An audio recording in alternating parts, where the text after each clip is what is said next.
everyone, welcome back to Sunny Live Trend. Thank you so much guys for tuning in. I'm back again with the Mzansi Soapie series and namhlanje sikhuluma ke guys ngenimba.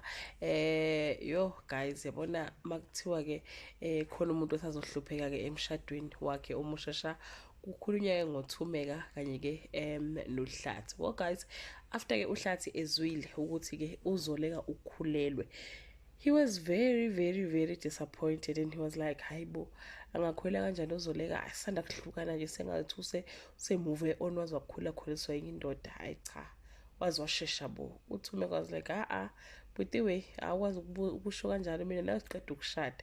Then wabangazuthi ke uyathula. But ke guys, truth must be told ukuthi ke uhlathi uthanda uzoleka.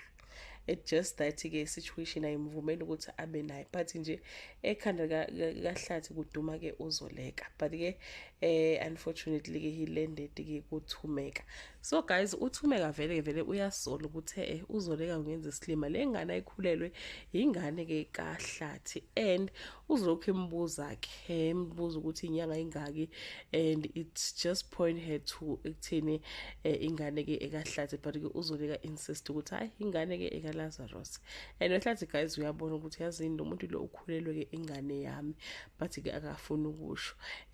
So ke into ke guys ke ebhlungu kakhulu ukuthi ke Nkosi yami uThumeka uThumeka usazogowa ngempela. Bathi ke uhlathi uzolokhu ifuna ukumxina eduze ke manje. Uhlathi usefuna ingane, usefuna babe nengane manje njengoba uzoleka ukuthi ke ukhulelwe, which I think guys it's really bad. But I hope ukuthi ke uzoleka uzocela khulumile ke iqiniso ukuthi ke ukhulelwe ingane kahlathi, akusiyona kaLazarus.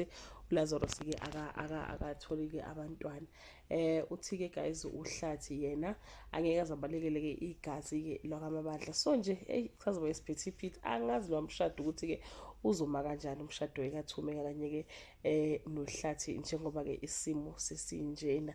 So yeah guys, that brings us to the end of this video. Leave your comment below and share your opinion. Bye.